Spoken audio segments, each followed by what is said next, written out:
నమస్తే. ప్రధాని మోదీ, హోంమంత్రి అమిత్ షా రాజీనామా చేయాలంటూ విద్యార్థులకు క్షమాపణలు చెప్పారంటూ ప్రతిపక్ష నాయకుడు రాహుల్ గాంధీ డిమాండ్ చేస్తున్నారు. అసలు ప్రధాని రాజీనామాకు నీట్ ఎగ్జామ్ పేపర్ లీకేజీకి ఏమైనా సంబంధం ఉందా? రాజీనామా కోసం ఎందుకు ప్రతిపక్ష నాయకులు, ఇతర రాజకీయ పార్టీలు ఎందుకు పట్టుబడుతున్నాయి? ఇప్పుడు ప్రస్తుతం మోదీ సర్కార్కి అతిపెద్ద సవాల్ ఎదురవుతోందా? అంతకుముందు మనం పాకిస్తాన్లో చూసాం, బంగ్లాదేశ్లో చూసాం. ప్రజాస్వామ్యబద్ధంగా ఎన్నికైనటువంటి ప్రభుత్వాలను ఏ విధంగా కూల్చేశారో ఇప్పుడు అలాంటి సవాలే మోదీ సర్కార్కి కూడా ఎదురుగాబోతోందా? ఈ సవాల్ని మోదీ సర్కార్ ఎలా అధిగమించబోతోంది? ఈ అంశాన్ని గురించి మాట్లాడదాం. నాతో స్టూడియోలో ఉన్నారు సీనియర్ జర్నలిస్ట్, అలాగే Nationalist hub CEO Sai Krishna గారు. సాయి గారు నమస్తే. నమస్తే అండి. నిజానికి చాలా పెద్ద సీరియస్ థ్రెట్ లాగానే కనిపిస్తోంది. 20-21 2 రోజులు, లాస్ట్ 2 days నుంచి ఢిల్లీ వీధుల్లో మనం చూస్తున్నటువంటి దృశ్యాలు, స్టోన్ పెల్టింగ్ కానివ్వండి, పబ్లిక్ ప్రాపర్టీని ధ్వంసం చేయడం కానివ్వండి, నిన్న రాహుల్ గాంధీ గారు మాట్లాడినటువంటి మాటలు కానీ, ప్రధానమంత్రి రాజీనామా ఎందుకు చేయాలి, హోంమంత్రి రాజీనామా ఎందుకు చేయాలి, రాజీనామా చేస్తే సమస్య పరిష్కారం అవుతుందా, నీట్ పేపర్ లీకేజ్కి దీనికి సంబంధం ఏంటి అసలు? సో ప్రధాని రాజీనామా చేయాలన్న డిమాండ్ ఈరోజు వచ్చిందే కాదు, చాలా రోజుల నుంచి వస్తోంది. ప్రధాని రాజీనామా చేయాలని, ప్రధానిదే బాధ్యత అని, అనేకసార్లు చౌకీదార్ చోరే అని అనేక రకాలుగా మాట్లాడుతూనే ఉన్నారు. యాక్చువల్లీ నిజానికి చెప్పాలంటే నరేంద్ర మోదీ గారు ఈ దేశంలో ఎదుర్కొన్నన్ని తిట్లు, పడ్డన్ని తిట్లు నిజానికి ఏ రాజకీయ నాయకుడు తీసుకోలేదేమో. 2001-2లో ఆ టైం నుంచి కూడా గోద్రా అల్లర్లు జరిగిన సందర్భం నుంచి ఇప్పటి వరకు ఆయన ప్రతి సందర్భంలో ఆయన ఎదుర్కొంటూనే ఉన్నారు. ఈరోజు కొత్త కాదు. సో టార్గెట్ మోదీ అనే నినాదము లేదా ఆ పర్టికులర్ హెడ్లైను ఇప్పటికీ కొన్ని వేల లక్షల సార్లు మీడియాలో వచ్చి ఉంటుంది. ఇవాళ కొత్త కాదు. బట్ ఎన్ని జరిగినా కూడా ఈరోజు జరుగుతున్నటువంటి ప్రహసనంలో రాజకీయ కోణాల్లోకి మనం ఆలోచించి చూస్తే, ఓన్లీ రాజకీయ అంశాలే చూస్తే కనుక రాహుల్ గాంధీ ఈరోజు ఈ బొద్దింకల ఉద్యమాన్ని హైజాక్ చేశాడు అని అటు ఆమ్ ఆద్మీ పార్టీ ఆరోపిస్తోంది. మీరు వినుంటారు, చూస్తుంటారు. సో సమస్య ఏంటంటే యాక్చువల్లీ ఆమ్ ఆద్మీ పార్టీ నుంచి వచ్చినటువంటి వ్యక్తే Abhijit దిప్కే Aam Aadmi party social media మేనేజర్గా పనిచేసినటువంటి వ్యక్తి. అతనే అమెరికాకి వెళ్ళి సెటిల్ అయ్యాడు. ఆ తర్వాత అతను కాక్రోచ్ పార్టీ స్టార్ట్ చేశాడు, ఇక్కడికి వచ్చాడు, ఈ ఉద్యమం నడుపుతున్నాడు, మనకు అందరికీ తెలుసు. సో అరవింద్ కేజ్రీవాల్ డైరెక్ట్గా బొద్దింకల ఉద్యమం దగ్గర కూడా వెళ్ళాడు. ఈవెన్ సోనం వాంగ్చుక్ని వెళ్ళాడు, కలిశారు. అండ్ ఆయన నెక్స్ట్ ఎడ్యుకేషన్ మినిస్టర్ కావాలని చెప్పి మాట్లాడాడు అరవింద్ కేజ్రీవాల్. మీరు చూస్తే బొద్దింకల ఉద్యమం గత నెల రోజుల నుంచి జరుగుతుంది కదా.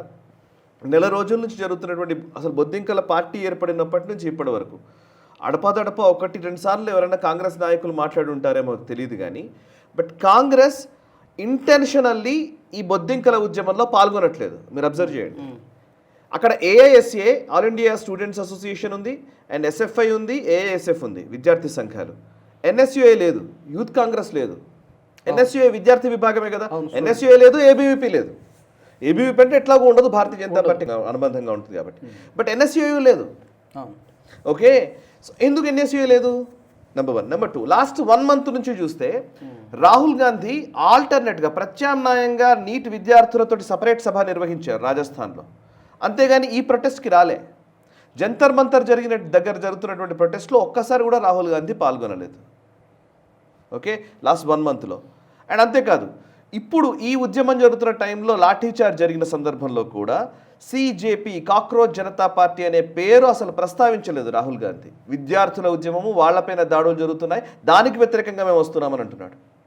అండ్ అంతేకాదు, ఇప్పుడు రాహుల్ గాంధీ ఈ ఉద్యమం అక్కడ వాళ్ళు లాఠీ చార్జీలు ఇట్లాంటివి జరుగుతున్న టైంలో డైరెక్ట్గా ప్రధాని నివాసానికి వచ్చి కూర్చున్నాడు. దాంతో మీడియా అటెన్షన్ మొత్తం అటువైపే వెళ్ళిపోయింది. సో నెల రోజుల నుంచి CJP మూవ్మెంట్ చేస్తూ ఉంటే, సోనం వాంగ్చుక్ నిరాహార దీక్షలో కూర్చుంటే BJP కానీ మోదీ ప్రభుత్వం కానీ కనీసం స్పందించలేదు. కానీ ఇప్పుడు రాహుల్ గాంధీ ప్రధాని నివాసం దగ్గరికి రాగానే ఇమీడియట్గా స్పందించింది అనేది ఇప్పుడు ఆమ్ ఆద్మీ పార్టీ చేస్తున్నటువంటి వ్యాఖ్య. ఆమ్ ఆద్మీ పార్టీ ప్రస్తుతం ఆపోజిషన్ పార్టీ లీడర్గా ఉంది. ఢిల్లీ అపోజిషన్ లీడర్గా ఉన్నటువంటి ఆతిషి, గతంలో ఆయన ముఖ్యమంత్రిగా ఉండే మాజీ ముఖ్యమంత్రి ఆతిషి ఈ వ్యాఖ్య చేసింది. అండ్ ఇంకోటి ఏంటంటే, అతిషి మాత్రమే కాదు, వాళ్ళకి సంబంధించిన చాలామంది నాయకులు ఈ మాటలు మాట్లాడుతున్నారు. ఇంకోటి ఏంటంటే, పార్లమెంటుకు వస్తారన్నటువంటి ఈ బొద్దింకల్నేమో ఆపేశారు, అదే ప్రధాని నివాసం వరకు రాహుల్ గాంధీని అలో చేశారు, ఎలా చేశారు అని అడుగుతున్నారంట. యాక్చువల్లీ రెండింటికి చాలా డిఫరెన్స్ ఉంది, అసలు సంబంధమే లేదు. రెండు చాలా డిఫరెంట్ అంశాలు ఇవి. నిజానికి చెప్పాలంటే విద్యార్థులు మేము వస్తామనుకుంటే రావడానికి కుదరదు. ఆయన బాధ్యత కలిగినటువంటి ఒక అపోజిషన్ పార్టీ లీడరు, అది కూడా ఆయన మల్లికార్జున్ ఖర్గే నివాసంలో ఆయన బర్త్డే ఉందని ఆయన దగ్గరికి ఆ ఇంటికి వెళ్ళి ఇంటి నుంచి ప్రధాన నివాసానికి వచ్చారండి. వీళ్ళందరినీ ఆయన మల్లికార్జున ఖర్గే ఇంటికి వెళ్ళి ఇంటి నుంచి వచ్చారు. సో ప్రధాన నివాసానికి ఎలా రాగలిగారు, ఎలా రానిచ్చారు మాట్లాడడమే అసలు అవివేకం. బట్ ఎస్, అయితే ఎందుకు ఈ వ్యాఖ్యలు చేస్తున్నారు? ఎందుకు ఆమ్ ఆద్మీ పార్టీ ఇవాళ కాంగ్రెస్ ఈ బొద్దింకల ఉద్యమాన్ని హైజాక్ చేసిందనే మాట మాట్లాడుతోంది? ఎందుకు విద్యార్థుల ఉద్యమాన్ని రాజకీయంగా రాహుల్ గాంధీ తనదిగా ఓన్ చేసుకుంటున్నాడు? అండ్ ఎందుకని దేశవ్యాప్తంగా కాంగ్రెస్ పార్టీ శ్రేణులు అందరూ కూడా నిరసనలు తెలపాలని పిలుపునిచ్చాడు? అఫ్కోర్స్ దానికి కౌంటర్గా భారతీయ జనతా పార్టీ కూడా దేశవ్యాప్తంగా నిరసనలకు పిలుపునిచ్చింది. ఇప్పుడు ఈవెన్ రామచంద్రరావు గారిని కూడా అరెస్ట్ చేశారు ఇక్కడ తెలంగాణలో. సో ఓవరాల్గా చెప్పాలంటే ఇప్పుడు అసలు గుట్టు బయటపడింది. విద్యార్థులు అనే పేరిట జరుగుతున్నటువంటి ఉద్యమంలో రాజుగారు విద్యార్థులకు సంబంధించిన సమస్యల మీద చర్చ జరగట్లేదు. ఇక్కడ జరుగుతున్నదంతా కూడా రెండు అంశాలు. ధర్మేంద్ర ప్రధాన్ రాజీనామా చేయాలి, అండ్ అమిత్ షా రాజీనామా చేయాలి, మోదీ రాజీనామా చేయాలి, ఇదొకటి. రెండోది, ఇప్పుడు మీరు జంతర్ మంతర్ దగ్గర నెల రోజుల్లో జరిగినటువంటి ఉద్యమంలో ఎప్పుడన్నా విద్యార్థుల సమస్యల గురించి మాట్లాడే విద్యావేత్తలు ఎంతమంది హాజరయ్యారు చెప్పండి నాకు.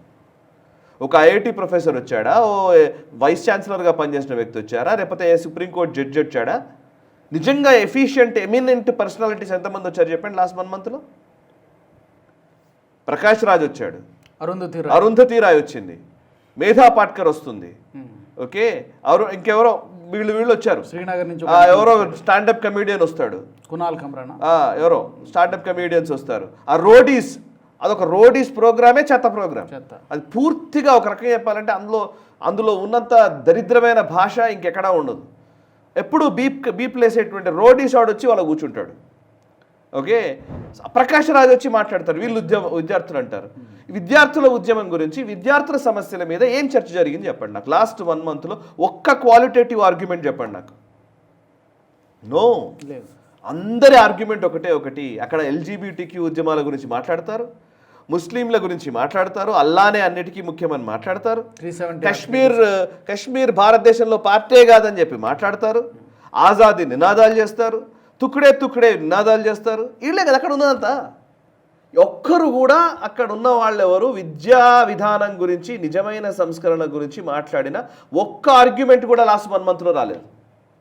ఒక్క ఆర్గ్యుమెంట్ కూడా రాలేదు. వీళ్ళందరి ఉద్దేశం ఏంటంటే ఆ విద్యార్థుల పేరిట ఉన్న వాళ్ళందరూ, అందులో ఉన్నవాడు ఎవడు నీట్ రాసినోడు కాదు నాకు తెలిసి, 100% చెప్తున్నాను నేను, ఓకే.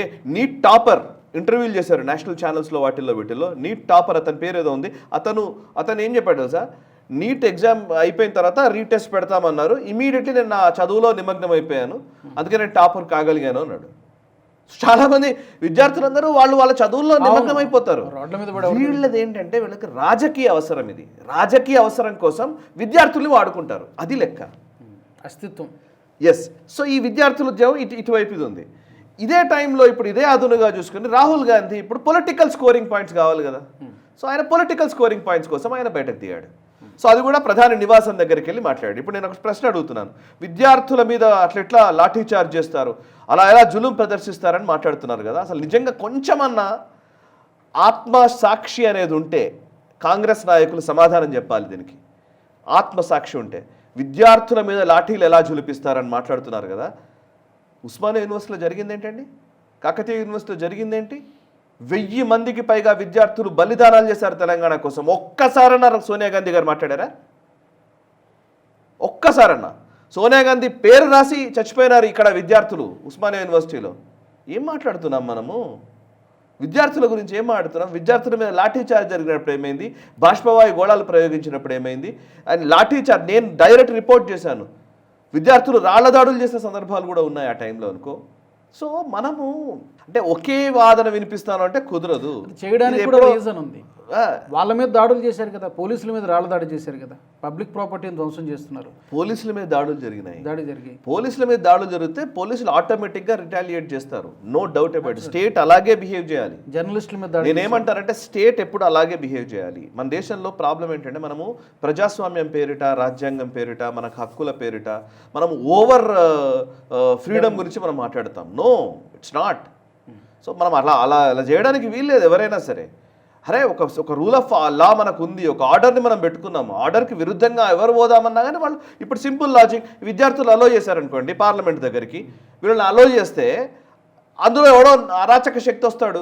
ఇప్పుడు ఉన్నారు అందులో ఆల్రెడీ అరాచక శక్తులు చాలా మంది అందరూ వాళ్ళే ఉన్నారు. చాలా ఉన్న వాళ్ళందరూ ఒక ఆమెనైతే డైరెక్ట్ గా చెప్తుంది ప్రధాని నేను చంపేస్తాను అవసరమైతే అని. అవును, చాలా ఒకడేమో నేపాల్ తరహా చలో పార్లమెంట్ చేస్తా అంటాడు, పార్లమెంట్ దిగ్బంధిస్తామంటాడు ఒకడేమో వెళ్ళి మేము చంపేస్తామంటాడు, ఒకడేమో ఇంకోటేదో అంటాడు, ఒకడేమో రాళ్ళు ఇసురుతాడు. వీళ్ళందరినీ వదిలితే పార్లమెంట్ సెషన్స్ జరుగుతున్నప్పుడు వీళ్ళందరినీ వదిలేస్తారు అక్కడికి. మీరు నెల రోజులు, ఇప్పుడు సింపుల్ లాజిక్, నెల రోజులు అక్కడ ఉద్యమం చేస్తున్నారు, నెల రోజుల్లో ఒక్కసారైనా మిమ్మల్ని డిస్టర్బ్ చేశారా? లేదు, ఎప్పుడూ డిస్టర్బ్ చేయలేదు. మీరు ఏం మాట్లాడుకున్నా వదిలేశారు అక్కడ. మీరు బ్రెడ్ పకోడాలు తిన్నారు, మీరు బిర్యానీలు తిన్నారు, మీరు రోటీలు తిన్నారు, మీరు పాలక్ పన్నీర్లు తిన్నారు, వాటెవర్ ఏదైనా తినొచ్చు, వదిలేశారు మిమ్మల్ని అక్కడ. సోనం వాంగ్చుక్ని ఎందుకు ఆయన తీసుకెళ్లారు సఫ్దర్జంగ్ హాస్పిటల్కి? సుప్రీంకోర్టు చెప్పింది కాబట్టి తీసుకుపోయారు హాస్పిటల్కి. తీసుకుపోయి ఆయనకు ట్రీట్మెంట్ ఇచ్చే ప్రయత్నం చేస్తారు. మీరు ఇక్కడే కూర్చొని నిరసన తెలుపుకోండి, no problem. Only thing is మీరు బయటకు రావడం, మీరు వచ్చి చెలో పార్లమెంట్ అంటే మాత్రం కుదరదు. దట్టు పార్లమెంట్ జరుగుతున్నప్పుడు clear, no doubt about it. ఇప్పుడు రేవంత్ రెడ్డి ఉన్నారు అనుకోండి, నిజంగానే ఏబీవీపీ కార్యకర్తలు అసెంబ్లీ ముట్టడి చేస్తామంటారు అనుకోండి, రేవంత్ రెడ్డి అరెస్ట్ చేయడా? చేస్తారు. అరెస్ట్ చేయరా? రేవంత్ రెడ్డి అరెస్ట్ చేయకపోతే రేవంత్ రెడ్డిని మనము విమర్శించాల్సి ఉంటుంది. అది కామన్. నిరసన తెలపడం కామన్, నిరసన తెలిపినటువంటి నిరసనకారులను అదుపులోకి తీసుకోవడము కామన్. మీరు దీన్ని ఒకదాన్ని తప్పుబట్టి ఇంకోదాన్ని తప్పుపట్టను అంటే ఎట్లా కుదురుతుంది? ప్రజాస్వామ్యం ఎలా అవుతుంది? మరి పోలీసులకు ఎందుకు లాఠీలు ఇచ్చారు? పోలీసులకు ఎందుకు అధికారాలు ఇచ్చారు? మనం ఒక వ్యవస్థను ఏర్పాటు చేసుకున్నప్పుడు పోలీసులకు అధికారం ఉంటుంది. ఎక్కడైనా ఇప్పుడు మనం నడుచుకుంటూ పోతుంటాము, ఎక్కడ ఒక బైక్ మీద పోతూ ఉంటాము, పోలీస్ అతను ఆపుతాడు, ఆపి నువ్వు చెక్ చేసే అధికారం అతనికి ఉంది. You cannot say no, right? ఏంటి ఏం మాట్లాడుతున్నాం మనం ప్రతిసారి? మేము ఇట్లా విద్యార్థుల పేరిట ఏమైనా చేయొచ్చు. ఇప్పుడు రైతులు మొదలయ్యారు అక్కడ, రైతుల పేరిట అక్కడ.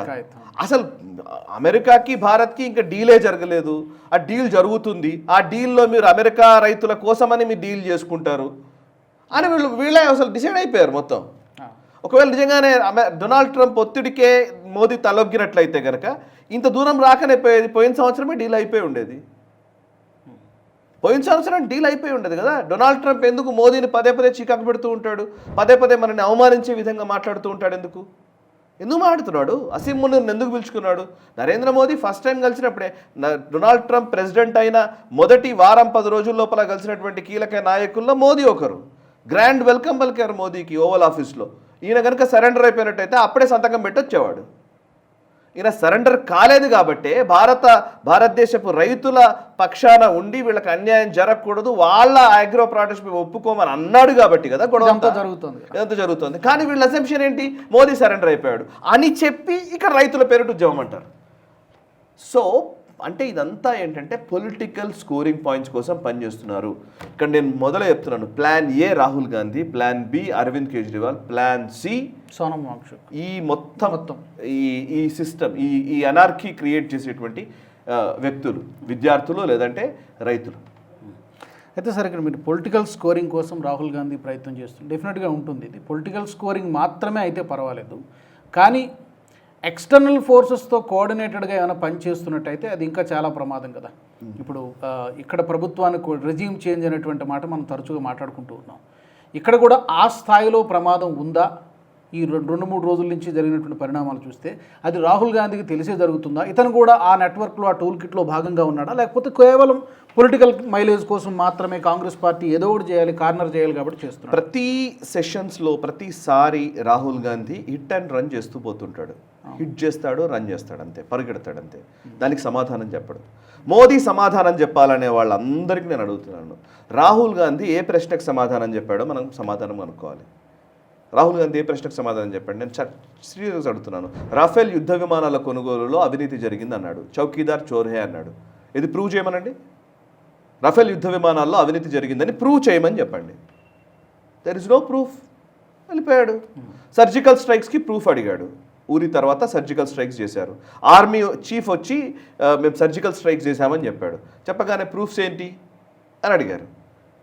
సరే ప్రూఫ్స్ అడిగాడు కదా అని చెప్పేసి ఆయన ఏమనుకుంటాడు, ఆర్మీ చీఫ్ చెప్పిన తర్వాత నిజమే కదా అని నమ్ముతారని అనుకుంటారు కదా. ఎప్పుడైనా నమ్మాలి కదా మనం. ఇంకెవరు చెప్తే నమ్ముతాం మనము? సరే ఆర్మీ చీఫ్ చెప్పింది కూడా నమ్మలేదు అని అంటే సరే పర్వాలేదు, ప్రూఫ్స్ అడిగారు. బాలాకోట్ ఎయిర్ స్ట్రైక్స్ జరిగాయి పుల్వామా అటాక్ తర్వాత. బాలాకోట్ ఎయిర్ స్ట్రైక్స్ జరిగినప్పుడు మనం విజువల్స్ చూపించాం. అప్పుడు విజువల్స్ ప్రజెంట్ చేశాం. ఎందుకంటే ఇంతకుముందు మీరు ప్రూఫ్స్ అడిగారు కదా, ఇప్పుడు ప్రూఫ్స్ చూపించాం. ప్రూఫ్స్ చూపిస్తే ఏమన్నాడు రాహుల్ గాంధీ అండ్ అరవింద్ కేజ్రీవాల్ వీళ్ళంతా? పాకిస్తానీ మీడియా చెప్తోంది అసలు ఏం జరగలేదట, అక్కడ పాకిస్తానీ మీడియా పోయి అవన్నీ విజువల్స్ చూపించింది, కానీ మీరు చూపించిన విజువల్స్ అన్ని ఫ్యాబ్రికేటెడ్ అన్నారు. అరే ఇంతకుముందు ఏమో ప్రూఫ్సే లేవన్నావు, సరే ఇప్పుడు ప్రూఫ్ చూపిస్తేనేది పాకిస్తాన్ మీడియా చెప్పట్లేదు కాబట్టి నిజం కాదంటావు. పోనీ ఇది పక్కన పెట్టండి. ఆపరేషన్ సింధూర్ వచ్చింది. ఆపరేషన్ సింధూర్ వచ్చేసరికి ప్రిసిషన్ తోటి చంపితే లాస్ట్కు టెర్రరిస్టుల శవాలు కూడా కనబడ్డాయి. ఇక నేను అంతకుముందు శవాలు కనబడలేదు. ఫస్ట్ టైం ఏమో విజువల్స్ లేవు, సెకండ్ టైం ఏమో శవాలు లేవు, మూడోసారి శవాలు కూడా ఉన్నాయి. ఇప్పుడేమో సరెండర్ అయిపోయాడు మోదీ అని అంటాడు ట్రంప్కి. ఇంకెవరు చెప్తే నమ్మాలి, ఏం చెప్తే నమ్మాలి, ఎవరు ఏం మాట్లాడాలి మీతో? మీకు ఏమన్నా కనీసం ఆలోచన ఉందా? చైనా సైన్యం లోపలికి వచ్చేసింది, మార్పిటాయి కర్రే అన్నాడు. ఆర్మీ చీఫ్ చెప్పాడు స్పెసిఫిక్గా, లోపలికి వచ్చిన వాళ్ళని ఒక దెబ్బ కూడా మన మీద పడలేదు, మనం వాళ్ళని అదుపులోకి తీసుకున్నాం. ఇంకా చెప్పాలంటే నార్త్ ఈస్ట్లో అండ్ గల్వాన్ క్లాష్ జరిగిన తర్వాత మన పైన దాడి జరిగిన వెంటనే వాళ్ళపైన విపరీతమైన దాడి చేశాం.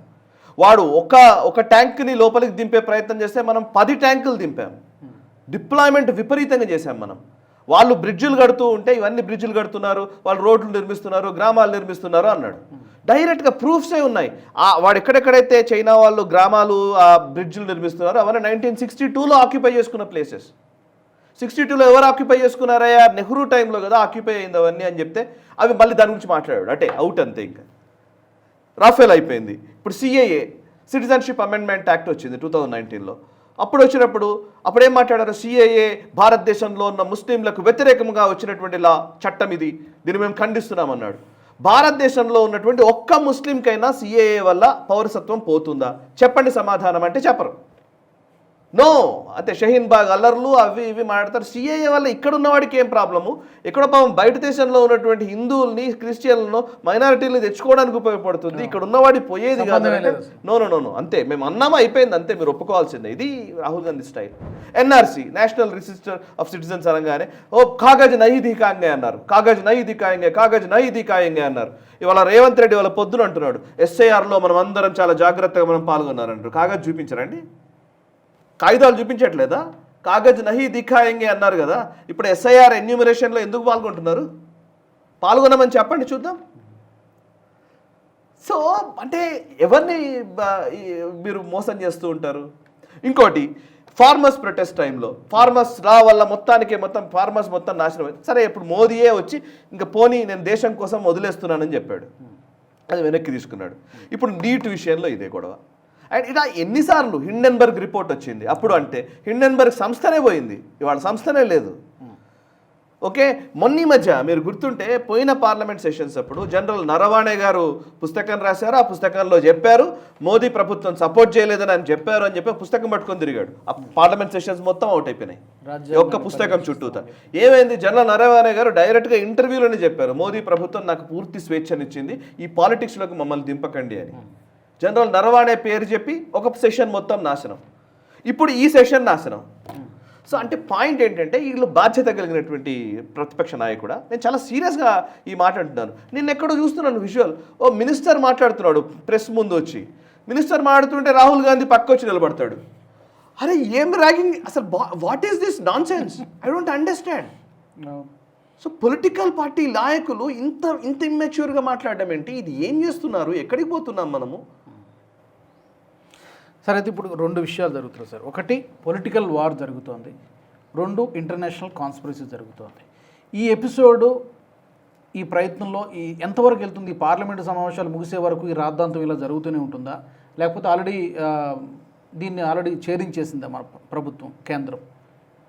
ఈ ఎపిసోడ్ ఇంకా కంటిన్యూ అవుతుందా టిల్ ది ఎండ్ ఆఫ్? ఇది కంటిన్యూ అవుతూనే ఉంటుంది.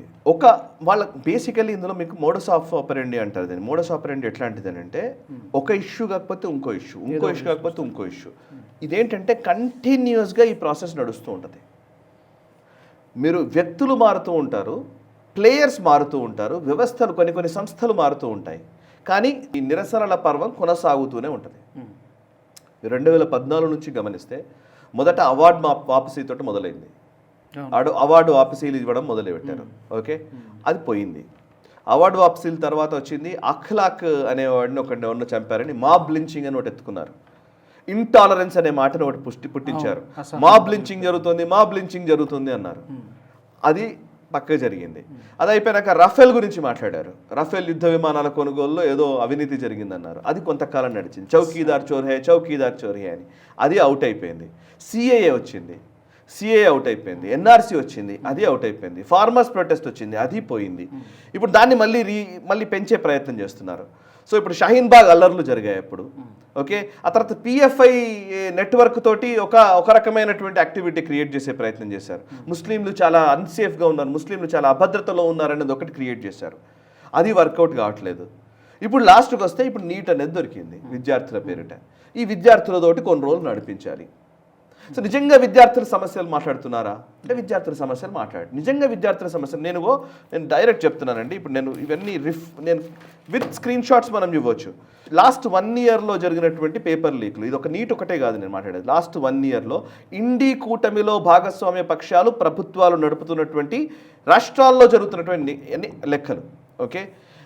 Jammu Kashmir service selection board JKSSB paper leak అయింది. Junior engineer exam paper leak అయింది 2025 ఆగస్ట్ నెలలో. 2025 మార్చి నెలలో హిమాచల్ ప్రదేశ్లో క్లాస్ 12 ఎగ్జామ్ క్యాన్సిల్ అయింది, పేపర్ లీక్ అయింది. జార్ఖండ్లో 2025 ఫిబ్రవరి నెలలో class 10 board exam paper leak అయింది. తెలంగాణలో 2025 మార్చి నెలలో తెలంగాణ మన దగ్గరే ఇంటర్మీడియట్ క్వశ్చన్ పేపర్ లీక్ అయింది. 2026 మార్చి నెలలో తెలంగాణలోనే SSC పేపర్ లీక్ అయింది. నిజామాబాద్లో 7 గవర్నమెంట్ టీచర్స్ని సస్పెండ్ చేశారు. తమిళనాడులో teacher education university paper leak అయింది 2025 మార్చి నెలలో. అండ్ అదేవిధంగా వెస్ట్ బెంగాల్లో కానిస్టేబుల్ రిక్రూట్మెంట్ రాకెట్ పోయిన సంవత్సరమే జరిగింది మమతా బెనర్జీ ప్రభుత్వం టైంలో. ఇవన్నీ పేపర్ లీకులు కావా? వీటి గురించి ఒక్కడు మాట్లాడే ఏ రాష్ట్రంలో అయినా సరే ఎడ్యుకేషన్ మినిస్టర్ రాజీనామా చేయమని అడిగారా? ఇప్పుడు ధర్మేంద్ర ప్రధాన్ రాజీనామా చేయాలంటున్నారు, ఎడ్యుకేషన్ మినిస్టర్ రాజీనామా చేయాలంటున్నారు. ధర్మేంద్ర ప్రధాన్ రాజీనామా చేస్తే సమస్య పరిష్కారం అయిపోతుందా? నేను అడుగుతాను.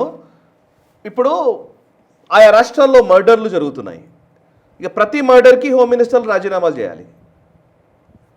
ఈ లెక్క అలాగే ఉంది. రాహుల్ గాంధీ మాట్లాడే అంతే కదా. మరి ఎన్సీఆర్బీ రికార్డ్స్ చూసామనుకోండి, క్రైమ్ రికార్డ్స్ బ్యూరో ఉంది కదా, దాని రికార్డ్స్ ప్రకారం చూస్తే ఏ రాష్ట్రంలో ఎంతమంది ఏ నేరాలు జరుగుతున్నాయి, ఎట్లాంటి నేరాలు జరుగుతున్నాయి, ఆ పర్టికులర్ బాధ్యత కలిగినటువంటి వ్యక్తులు అందరూ రాజీనామాలు చేస్తూ పోవాలి. సో మనం ఇది అంటే నేను రాజీనామా చేయొద్దు అనట్లేదు, మీరు అడిగే డిమాండ్ మీరు చేయకూడదని నేను అనట్లేదు. అంటే ఆ ఒక్క మాట మీదనే మీరు నిలబడి ఉన్నారు. దానివల్ల విద్యార్థులకి నష్టం జరుగుతుంది. నా పాయింట్ అది. ఇప్పుడు నీట్ విషయంలో నీట్ లీక్ అయింది, ఆ తర్వాత మళ్ళీ కండక్ట్ చేశారు, మళ్ళీ అయిపోయింది. ఇప్పుడు మీ నినాదాల వల్ల, మీ విమర్శల వల్ల, మీ వాటి వల్ల ఏం జరుగుతుందంటే నిజంగా విద్యా వ్యవస్థలో సంస్కరణలు ఏవి రావట్లేదు. నిజంగా విద్యా వ్యవస్థల సంస్కరణలు ఏం రావాలి అని అంటే ఇవాళ అసలు ఈ నీటికి అసలు కారణం ఉంది రాజుగారు. అసలు కారణం ఏంటంటే రాజస్థాన్ కోటాలో కోచింగ్ ఫ్యాక్టరీలు ఉన్నాయి. ఐఎమ్ టెలింగ్ యూ, ఫ్యాక్టరీ అంటున్నాను ఈ మాట నేను. కోచింగ్కి సంబంధించి కోచింగ్ సెంటర్లు కావవి, ఫ్యాక్టరీలు.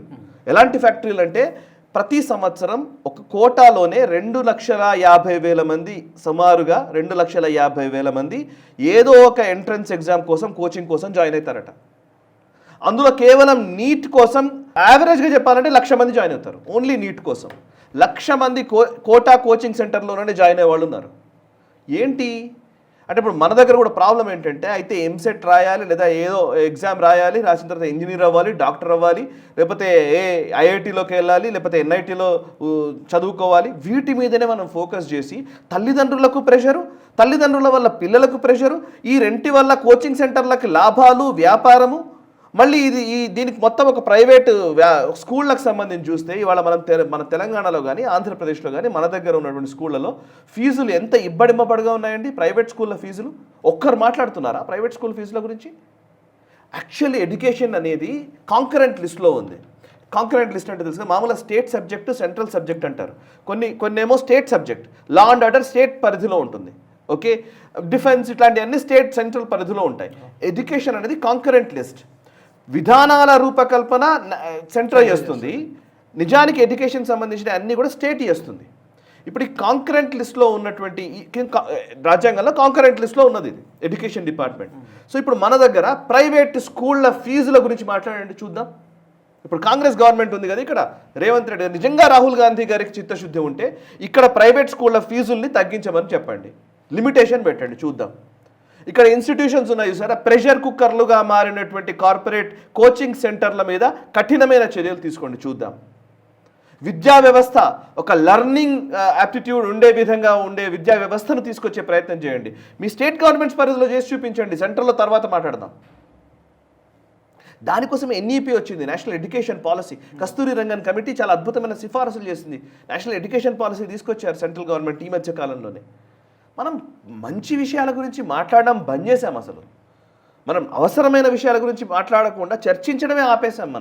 మన చర్చ అంతా కూడా కేవలం పొలిటికల్ చర్చ మాత్రమే. మోదీ దిగిపోవాలి, మోదీ ఎందుకు మాట్లాడట్లేదు, మోదీ ఇదేం చేస్తున్నాడు, ధర్మేంద్ర ప్రధాన్ రాజీనామా చేయాలి, నీటు విద్యార్థులు అక్కడ ఒక్కడు విద్యార్థులకు కనబడుతున్నాడా?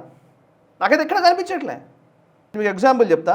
ఈ పర్టికులర్ జెన్జీ ప్రొటెస్ట్లో ఇప్పుడు మనం మాట్లాడుతున్నాం కదా, దీనికి హై లెవెల్ ఎంపవర్డ్ కమిటీ వేశారు ఎడ్యుకేషన్కి సంబంధించి సెంట్రల్ గవర్నమెంట్. ఎంపవర్డ్ కమిటీలో ఎవరు తెలుసా? ఇస్రో మాజీ చైర్మన్ కె రాధాకృష్ణన్ గారి దగ్గర నుంచి ఎయిమ్స్ డైరెక్టరు, సెంట్రల్ యూనివర్సిటీల వైస్ ఛాన్సలర్స్, లేకపోతే ఐఐఎంకు ఐఐటీలకు సంబంధించిన ఎక్స్పర్ట్స్ ప్యానెల్ ఉంది నీట్ని నిర్వహించడం కోసం. ఇంకా మనం ఎవరి మీద depend? Yes, of course yes, ఈ ప్రాబ్లం ఉంది. ఫిజికల్గా ఒక పేపర్ బయటకు వచ్చినప్పుడు ఆ ఫిజికల్ పేపర్ని కాపాడడం పెద్ద కష్టం. మీకు గుర్తుంటే పివిఆర్కే ప్రసాద్ గారు ఎడ్యుకేషన్ ప్రిన్సిపల్ సెక్రటరీగా ఉన్న టైంలో, చంద్రబాబు గారి టైంలో జంబ్లింగ్ విధానం వచ్చింది. నేను స్కూల్లో ఉన్నప్పుడు వచ్చిన విధానం అది. నేను స్కూల్లో ఉన్నప్పుడు తర్వాత నేను అసలేం జరిగిందంటే అని పివిఆర్కే గారి పుస్తకంలో రాసి ఉంటుంది ఆ జంబ్లింగ్ విధానం తీసుకొచ్చిన విధానం మీద.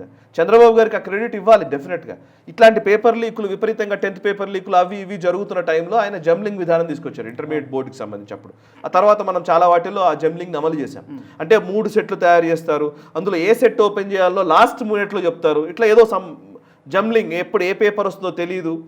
ఇట్లాంటి ఒక వాతావరణం క్రియేట్ చేసి దానికి ఒక సొల్యూషన్ తీసుకొచ్చారు. మేబీ దాని మీద వర్క్ చేయాలి. మనం కాంప్రహెన్సివ్గా కన్స్ట్రక్టివ్ డిస్కషన్ చేసే అవకాశమే లేకుండా అసలు వాటి ఇప్పుడు చూడండి, ఈ ప్రొటెస్ట్ల వల్ల ఏం జరిగిందంటే విద్యార్థులు లేదా నిజంగా విద్యార్థులు ఏదైతే వాళ్ళు కష్టాలు పడుతున్నారో, నిజమైన విద్యార్థుల అసలు సమస్యలు ఉన్నాయో అవన్నీ పక్కదారి పెట్టాయి. ఇప్పుడు రాజకీయం వచ్చేసింది పూర్తిగా. ఇప్పుడు నువ్వు ఇటా అంతే కథం అయిపోయింది. నిజమే. మరి ఇప్పుడు బొద్దింకల ఉద్యమం వెనక ఉన్నది అంతా ఎవరు అనంటే అరుంధతి రాయ్ కనబడింది, అయిపోయింది. సోనం వాంగ్చుక్ కూర్చున్నాడు, అయిపోయా. మనకు అర్థమైపోయింది కదా వీళ్ళు ఏ కోణంలో మాట్లాడతారో, ఎటువైపు మాట్లాడతారో తెలిసిపోయిన తర్వాత ఇంకా లెజిటిమసీ ఎక్కడ ఉంటుంది విద్యార్థుల ఉద్యమానికి? నిజంగా విద్యార్థుల ఉద్యమం గురించి మాట్లాడాలా జేపీ గారితో మాట్లాడండి, జయప్రకాష్ నారాయణ గారు చెప్తారు ఆన్సర్. లేకపోతే జేడి లక్ష్మీనారాయణ లాంటి వాళ్ళతో మాట్లాడండి. వీసీలుగా పనిచేసిన వాళ్ళు బోలనంత మంది ఇక్కడ మన దగ్గర పనిచేస్తున్న వాళ్ళు చాలామంది ఉన్నారు, ప్రొఫెసర్లు ఉన్నారు. మనం ఒక కన్స్ట్రక్టివ్ డిబేట్లోకి తీసుకెళ్లకుండా అనార్కీ క్రియేట్ చేయాలనుకుంటే ఇలాగే ఉంటుంది. అసలు నరేంద్ర మోదీ ప్రభుత్వాన్ని నిలదీయడానికి అవకాశం ఉన్నటువంటి రంగాలు చాలా ఉన్నాయి, నిలదీయండి.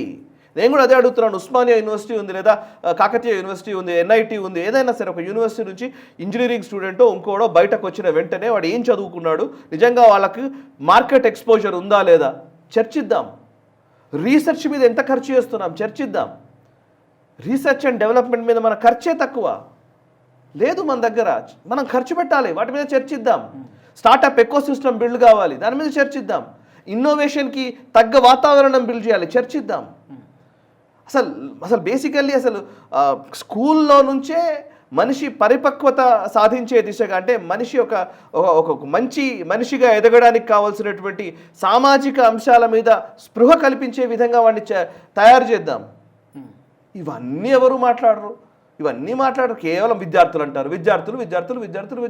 అసలు విషయాలు పక్కన పెట్టేసేసి మీరు విద్యార్థులు అంటావు, మళ్ళీ ఇంకోటి ఏదో చైనా గురించి మాట్లాడతావు, పాకిస్తాన్ గురించి మాట్లాడతావు, లేకపోతే అమెరికా గురించి మాట్లాడతావు. ఏం మాట్లాడుతున్నారు మీరు విద్యార్థులు ఎట్లా అవుతారు? కరెక్ట్.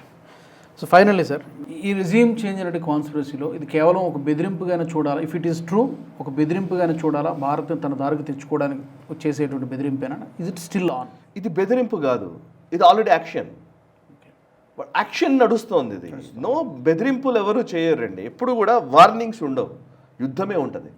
యుద్ధంలో గెలవడము ఓడిపోవడం మాత్రమే ఉంటాయి. నరేంద్ర మోదీని అందుకే మొదటి నుంచి చెప్తున్నాను, ఆయన మీద పద్మవ్యూహంలో నరేంద్ర మోదీ చాలా సంవత్సరాలుగా ఉన్నాడు, ఇవాళ కాదు, ఇప్పుడు మరింత తీవ్ర చాలా సంవత్సరాలుగా ఉన్నారు. మీకు తెలుసా, తెలంగాణ ఆంధ్రప్రదేశ్లో, ఉమ్మడి ఆంధ్రప్రదేశ్లో కొన్ని వందల ఎన్కౌంటర్స్ జరిగాయా లేదా? ఫేక్ ఎన్కౌంటర్స్ అని చెప్పేసి ఎంతోమంది హ్యూమన్ రైట్స్ వైలేషన్స్ అని అవని ఇవని ఫేక్ ఎన్కౌంటర్స్ పేరిట ఈ విరసం మీద పదే మాట్లాడుతూ వచ్చారా లేదా? భూటకపు ఎన్కౌంటర్లు అన్నారా లేదా? వందల ఎన్కౌంటర్లు జరిగాయి. ఒక్క హోమ్ మినిస్టర్ అన్న అరెస్ట్ అయ్యాడా మన ఆంధ్రప్రదేశ్లో? కానీ గుజరాత్లో అరెస్ట్ అయ్యాడు అమిత్ షా. ఎట్లా అరెస్ట్ అయ్యాడు? ఒక బూటకప్ ఎన్కౌంటర్ అని చెప్పేసి ఆయన అరెస్ట్ చేశారు. సొహరాబుద్దీన్ ఎన్కౌంటర్ కేసులోనే ఆయన అరెస్ట్ చేశారు. ఆయన ఎక్స్టెండ్ చేశారు రాష్ట్రం నుంచి, బయటకు పంపించేశాడు. పోయి ఆయన ఉత్తరప్రదేశ్లోనో ఢిల్లీలోనో కూర్చొని ఉత్తరప్రదేశ్ మీద వర్క్ చేసుకున్నారు 2 సంవత్సరాలు అమిత్ షా. మన ఆంధ్రప్రదేశ్లోనే చాలామంది హోమ్ మినిస్టర్లు పనిచేశారు. ఇక్కడ చాలా ఎన్కౌంటర్లు జరిగాయి. ఒక పోలీస్ అధికారి మీద కూడా చర్యలు తీసుకోలేదు, కానీ హోమ్ మినిస్టర్ని అరెస్ట్ చేశారు అక్కడ గుజరాత్లో. ఎదుర్కొన్నారు ఇవన్నీ, వాళ్ళు ఫేస్ చేశారు. సో నరేంద్ర మోదీని గంటల తరబడి సిట్ విచారణలో కూర్చుండబెట్టారు. He faced it.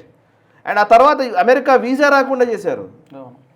ఓకే, ఆయన ముఖ్యమంత్రిగా ఉన్న టైంలో ఆయన మీద విపరీతమైనటువంటి, ఒక గుజరాత్ అంటేనే మౌత్కా సౌదాగర్ అన్నారు, ఖున్కి దలాల్ అన్నారు, నీచ్ ఆద్మీ అన్నారు, ఎన్నో తిట్లు తిట్టారు ఆయన్ని. ఆయన అవన్నీ ఓవర్కమ్ అవుతూనే ఈ దేశాన్ని నడిపే ప్రయత్నం చేస్తూ ఉన్నారు. సో ఇవాళ కొత్త కాదు ఆయనకి ఇవన్నీ ఎదుర్కోవడం. అయితే ఎస్, ఈ అష్టదిగ్బంధనం కంటిన్యూ అవుతూనే ఉంటుంది. ఈ అష్టదిగ్బంధనం అంటే అన్ని రకాల శక్తులు పనిచేస్తూనే ఉంటాయి. అటు విదేశీ శక్తులు ఉంటాయి, స్వదేశంలోని శక్తులు ఉంటాయి, వీళ్ళందరూ కుట్రలు చేస్తూనే ఉంటారు. వీటన్నిటిలో ఎన్ని రోజులు ఆయన అర్జునుడిగా ఉంటాడు చూడాలి, అభిమన్యుడిగా ఆయన నిలుస్తాడా లాస్ట్కి, చివరికి ఆయన ఎగ్జిట్ ఏ విధంగా ఉంటుంది, it will be decided by, మనం చూడాలి, టైం డిసైడ్ చేస్తుంది. థ్యాంక్ యూ సాయి గారు. థ్యాంక్ యూ, ధన్యవాదాలు. మరి ఈ ఎంటైర్ ఎపిసోడ్కి సంబంధించి మీ ఫీడ్బ్యాక్ని తప్పకుండా తెలియచేయండి. ఏం జరుగుతోంది ఢిల్లీ వేదికగా, తప్పకుండా మీ అభిప్రాయాలను కామెంట్ సెక్షన్లో పెట్టండి. వచ్చే ఎపిసోడ్లో మరొక ఇంట్రెస్టింగ్ టాపిక్తో మళ్ళీ కలుద్దాం. ఈ వీడియో మీకు నచ్చినట్టయితే లైక్ చేయండి, 10 మందికి షేర్ చేయండి. అలాగే కామెంట్ల రూపంలో మీ అభిప్రాయాలను మాతో పంచుకోండి. Nationalist hub group of channels ను సబ్స్క్రైబ్ చేసుకుని తెలుగునాట జాతీయవాద జర్నలిజాన్ని ప్రోత్సహించండి. ఈ వీడియో కింద ఉన్న బెల్ ఐకాన్ పై క్లిక్ చేయడం మర్చిపోవద్దు.